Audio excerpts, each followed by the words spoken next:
From religion to wrestling, gumbo to grits, politics to poetry, and all things Southern in between, this is Take on the South. Produced by the Institute for Southern Studies and hosted by the College of Arts and Sciences at the University of South Carolina, Take on the South examines the highs and lows of the American South, examines the truths and fictions of the country's most distinctive region, and picks the brains of some of its most accomplished students. To understand the South, you need to take it on, and that's what we'll be doing. Join us as we take on the South.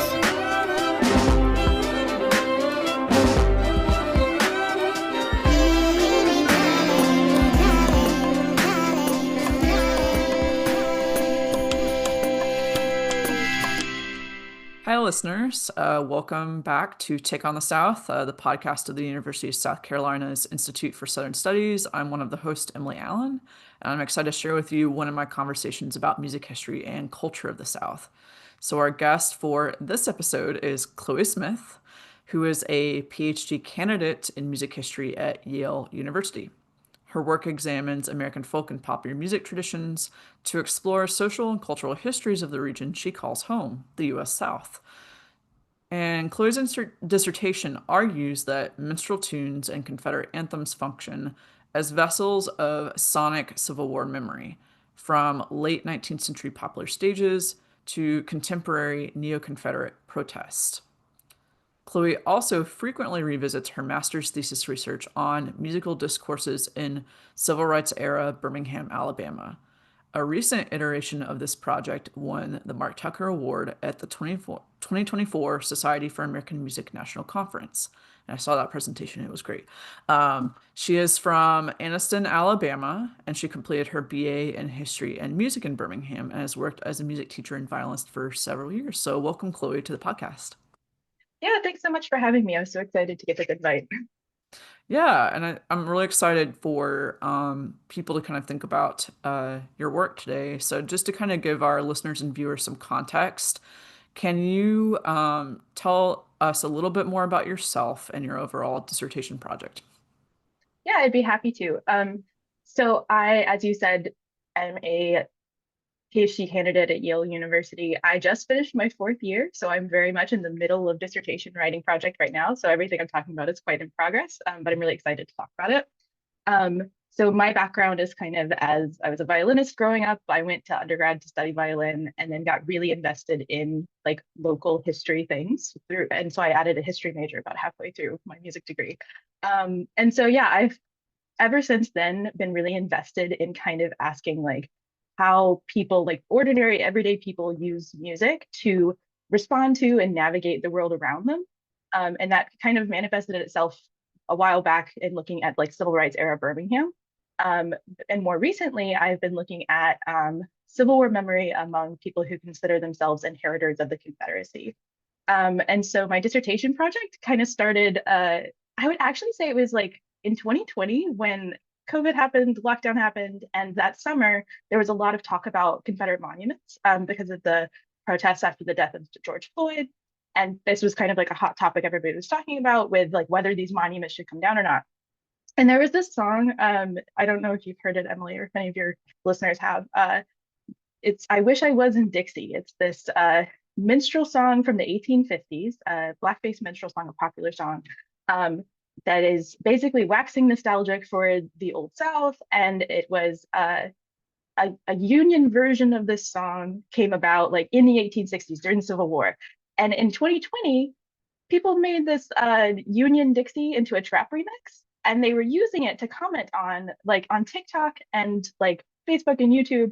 They were using this like contemporary reworking of a 19th century song to say something about like monuments coming down. It was a hot topic with the 2020 election, and people were using it as like a kind of social commentary. And for me, I one like thought it was just kind of entertaining and weird, but it led me to ask a lot of questions about like why do we take things from the past and use them in the present, and specifically songs from the past and adapt them in the present for what we want to say now. And what work does that do? And what does that have to do with memory of the 19th century and the Civil War? And so, yeah, that's kind of where my interests have coalesced into this dissertation project, which is called Old Times There Are Not Forgotten, White Southern Nostalgia and Sonic Dimensions of Civil War Memory. That pre-colon part of it is the second line from Dixie, that song. It's kind of the centerpiece of a lot of what I do. Um, but yeah, it's basically the big question for me in the dissertation is like, what in the world does sound and music have to do with processes of historical memory? And I'm analyzing it through my case study of the US South and the Civil War memory. Yeah, thank you for that overview. And so now that our listeners have some background here, we can maybe just focus on for today one chapter of your dissertation. You were getting into that a little bit, of course, with what you were seeing in 2020, and the George Floyd virality component of that minstrel song. So I kind of want to get into this chapter where you continue looking at how Confederate minstrel songs are manifesting in these 21st century contexts of what you call sonic Civil War memory. And because our listenership is quite broad in terms of background, I just want to get into some terminology here so that our listeners kind of can understand what we're getting into. What do you mean exactly by sonic memory? And what do you feel like are some examples of sonic memory? Sure. So I'm using sonic memory kind of as a shorthand to think about the idea that a musical melody or sound in general can function like as a vessel of memory. And what I mean by that is, I mean, scholars in memory studies and cultural anthropologists and stuff talk about memory as it coalesces or gathers around objects often. So like you might think of a monument or a memorial in a space where something historical happened that people can go gather at and think about that thing and remember it. Or a family photograph, you might pull it out and know like, oh, the people in this photo or the places in this photo, I can like tell a story about it. It's kind of where an object at which your own like cognitive memory can like pull up things from the past. And so my dissertation kind of starts from the idea that like music and sound work in a similar way, but have very different characteristics than a photograph or a stone monument or something. And so I don't know, maybe a good example would be like the idea that when you're a kid and you have a parent who sings a lullaby to you, that song is comforting to you when you're a child. Maybe you hear it every night. And so maybe 20 years later, you're in college, you are stressed out about exams coming up and you need to soothe yourself, you might pull up a song from the past in order to kind of capture the mood or capture something about your past that is comforting to you. And this happens in all sorts of ways. We think about like the nostalgia of like listening to a song you knew when you were in high school and jamming out on the radio. And so all of these things kind of, to me, are I'm really interested in how like the characteristics of sound make this possible. And so the framework that I'm thinking of is like kind of this three-part thing that sonic memory is accessible. It's something that I can pull that lullaby from my childhood into wherever space I need it, right up in my own lungs, singing it. It is easy to pull up. It's also malleable, is the second word that I'm using.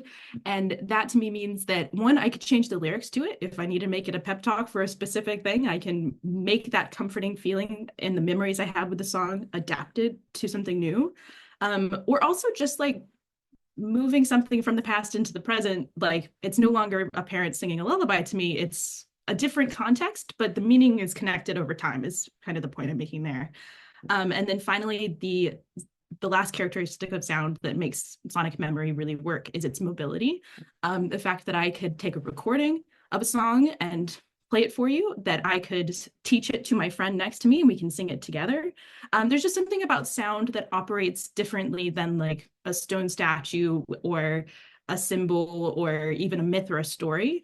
And that's kind of the place where I'm wanting to dig in. And also something that I feel like American Civil War memory studies hasn't quite yet gotten into how cool sound is in the process of making memory. And so that's kind of where I'm trying to get in with my sonic memory shorthand. Yeah, totally makes sense. And certainly, like you're getting at something that I think can contribute to this larger conversation of memory studies in a very productive way, in a very complex way, as you kind of get into in this chapter, right? In the sense that you like get into how the sonic Civil War memory goes on to sometimes enable Neo-Confederate sonic violence as well. So this kind of memory, I think, gets into some things that people don't necessarily always think about. So just to kind of continue giving people some context here, especially like the term Neo-Confederate and the term sonic violence, right? So how did Neo-Confederate ideology begin to develop and when? And how do you see that manifesting in sonic violence in our current century? Yeah, thanks for that. So there's lots of really smart people who've written about the origins of Neo-Confederacy. So I'm going to try to briefly summarize, but I can really advise. There's like a critical edition about Neo-Confederacy that I really like. So cool research out there. But it's kind of like, maybe I'll start with a definition. Neo-Confederacy is kind of a far right, alt-right political ideology that is at its core, alongside lots of other alt-right ideologies, looks to the past in order to say something about the present and how things should be structured in the present. And Neo-Confederacy in particular draws its framework from symbols and stories and the region of the South, particularly the pre-Civil War South. And also gets a lot of its heft from talking about the Civil War, recasting the cause of the Civil War from slavery into something ambiguous, something about Southern honor, like this lost cause narrative. And so it's a far-right reactionary movement that's kind of against the idea of social progress in a lot of ways. And I think that, I don't know, scholars trace it all the way back to like the 1930s. They talk about like paleoconservatism. But I think the first big, like definitely Neo-Confederate platform is in the middle of the 1990s. I think it's 95. Two academics, one from University of Alabama, one from University of North Carolina, Chapel Hill.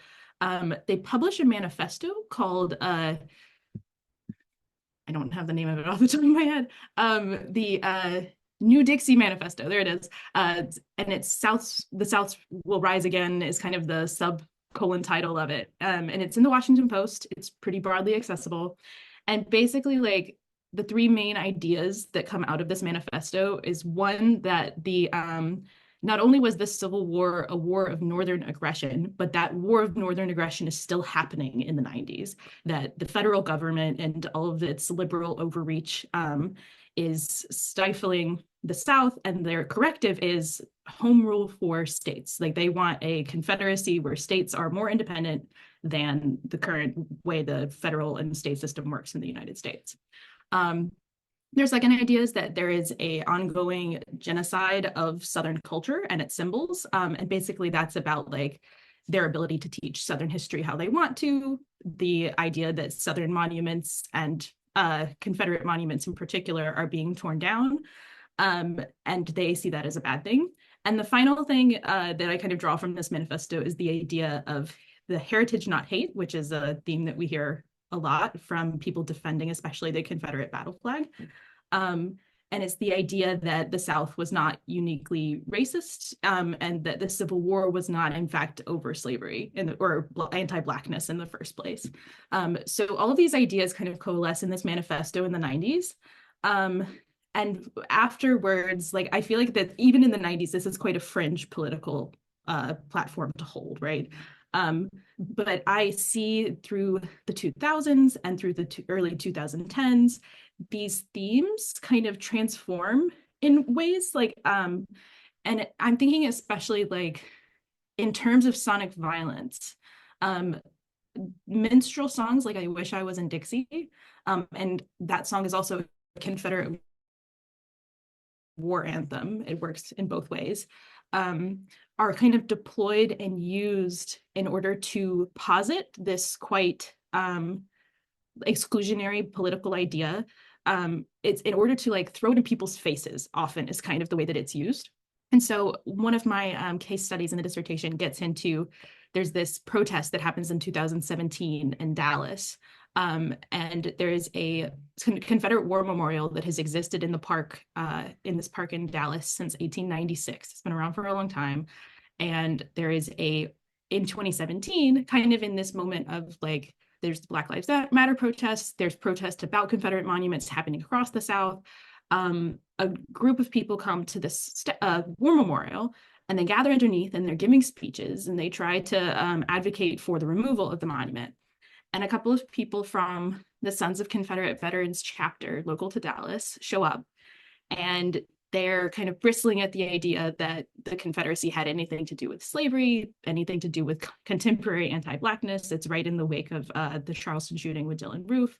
And so in this moment, there's kind of, it becomes like a back and forth debate about what did the Civil War mean? Were the original Confederates racist? Are these symbols still racist?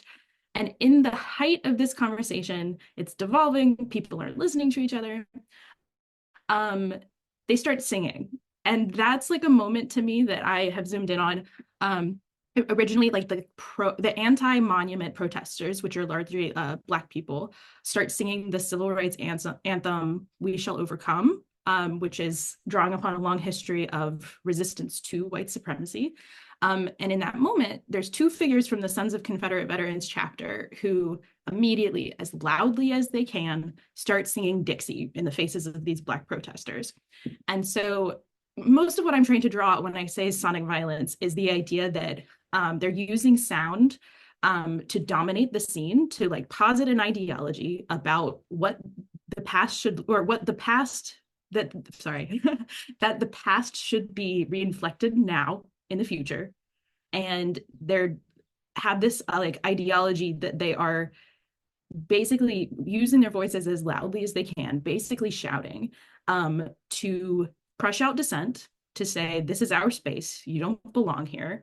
And they carry like all the historical legacy of blackface minstrelsy, of the domination and like control and possession of blackface minstrelsy, like white people taking like painting themselves Black and like positing that the Old South was actually not that bad. They take these historical legacies and like force them into a place with their voices, basically. And so I think a lot about like what the effects are in that space. Like it's like in order to make the counter protesters, eventually the anti-monument protesters who were there first, turn their backs and walk away. It has to be like some amount of like humiliating to have somebody sing in your face that they wish we were back in the time of slavery.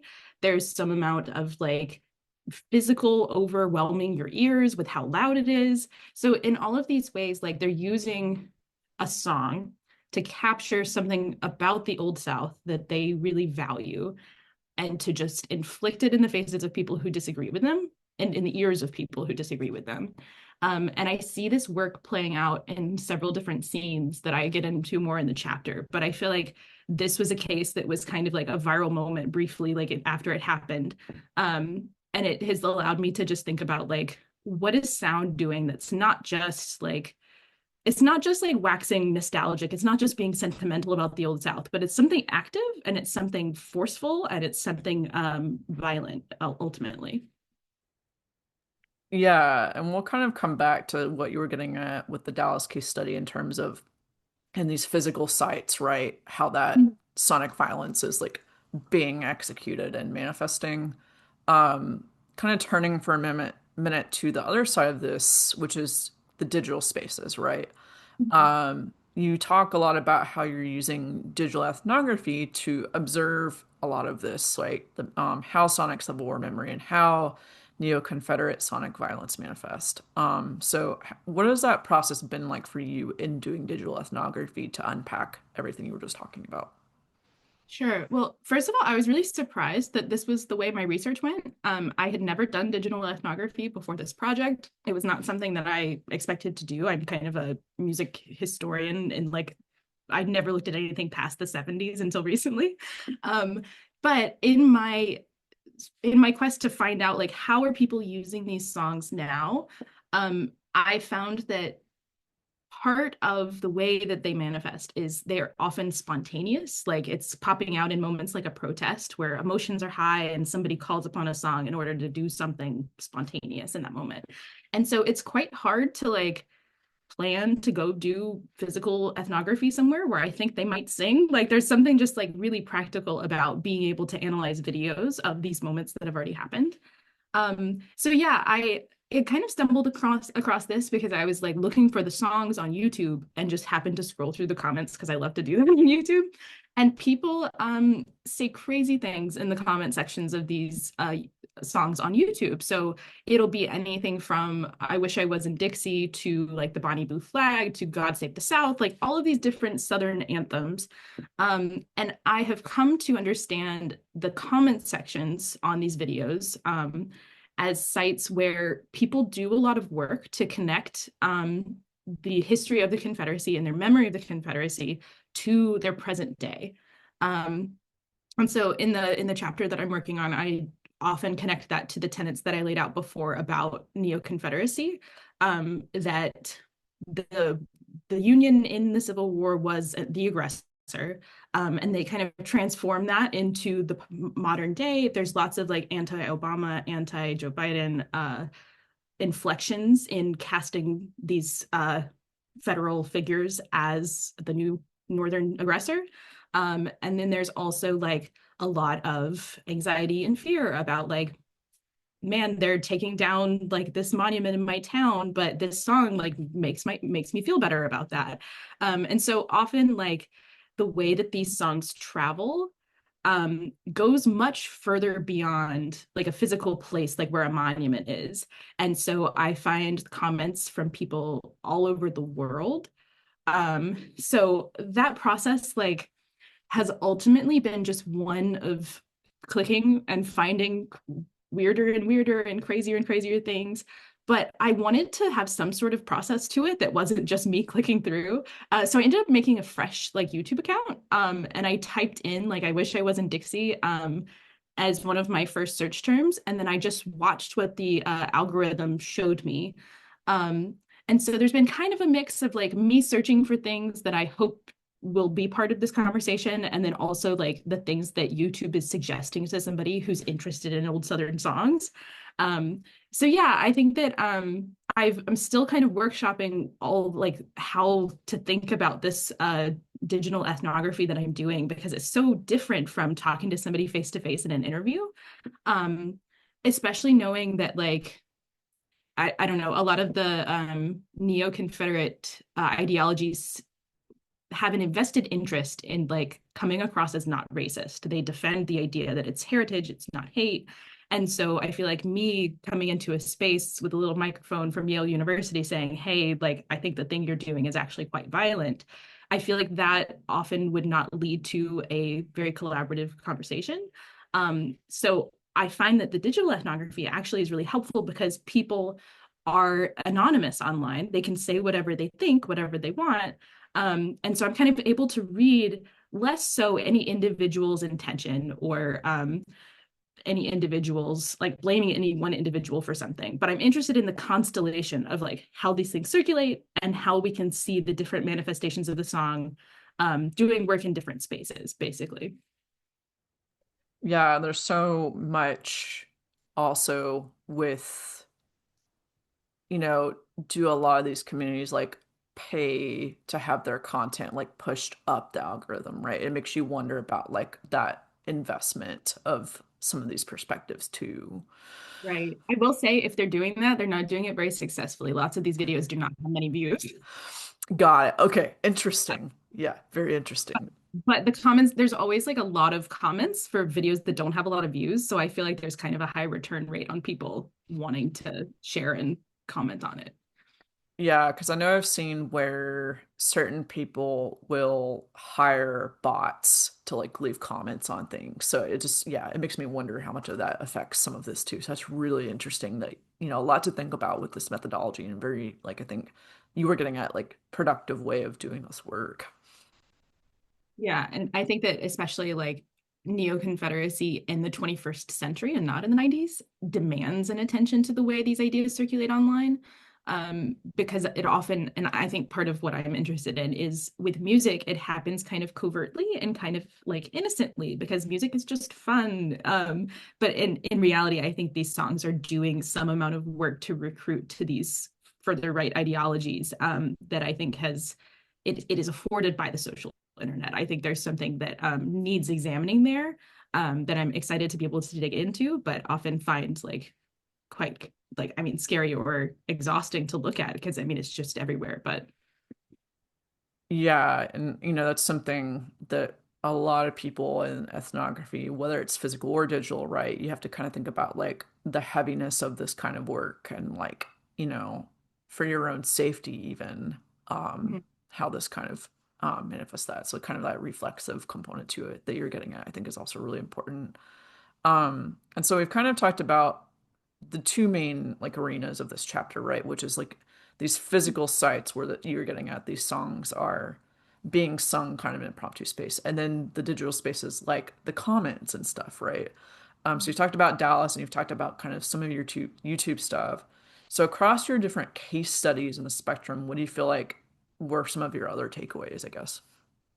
Sure, yeah. I think that the main one that we haven't touched on yet is kind of back to the physical spaces. I have one case study that I find really fascinating.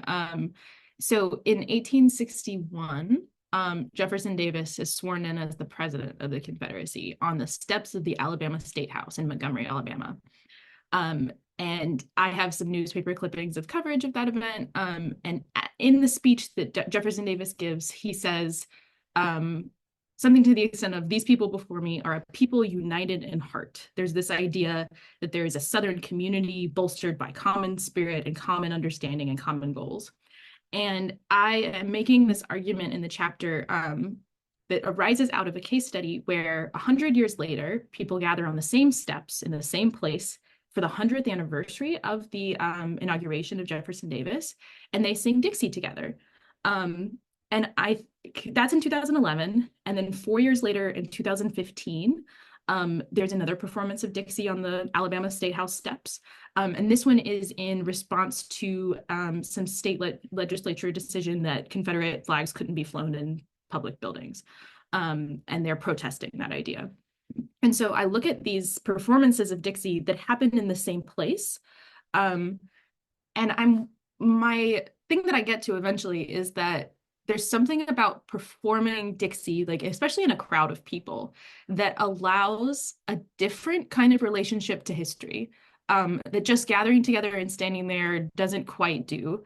That singing a song together that people feel is like an anthem of the Confederate South allows a kind of cross-temporal community to exist that is that people united in heart that Davis talked about at his inauguration more than 100 years, or it was 150 years ago, actually.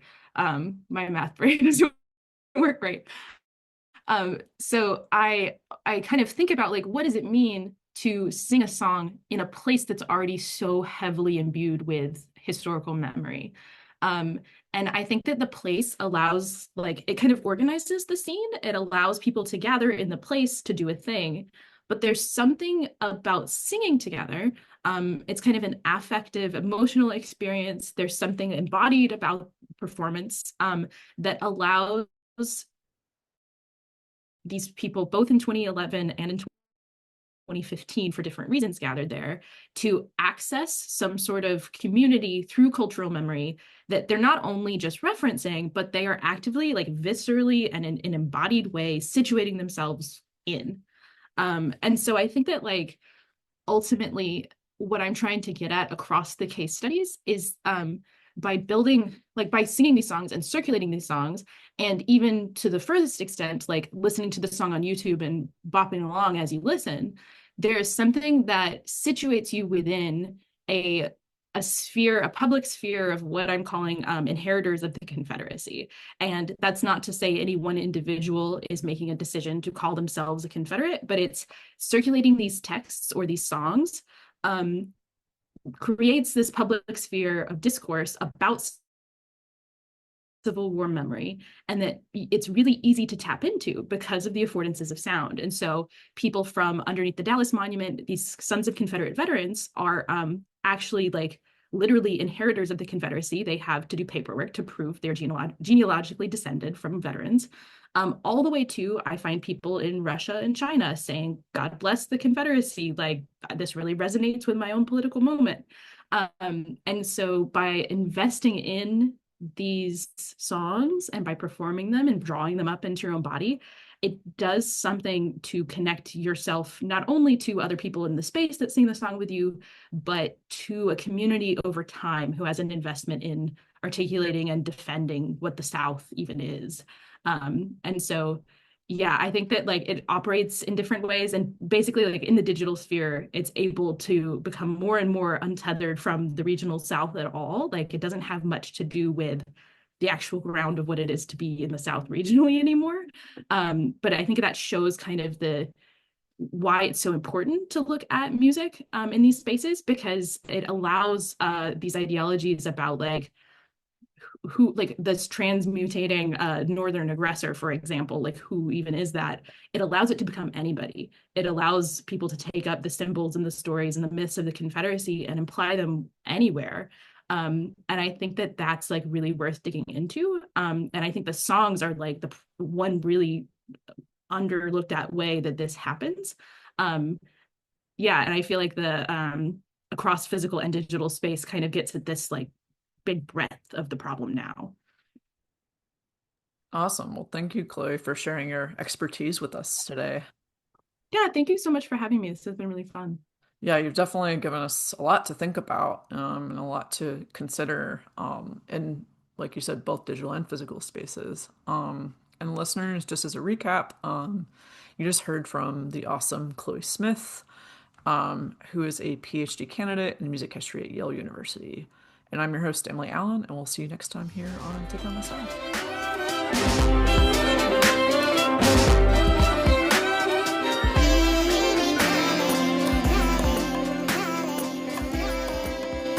That was our Take on the South. Let us know yours.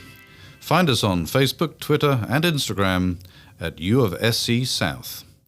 Take on the South is produced by Matt Simmons of the Institute for Southern Studies. Special thanks to Professor Dave Garner of the University of South Carolina School of Music for composing our music. Tune in next time for another Take on the South.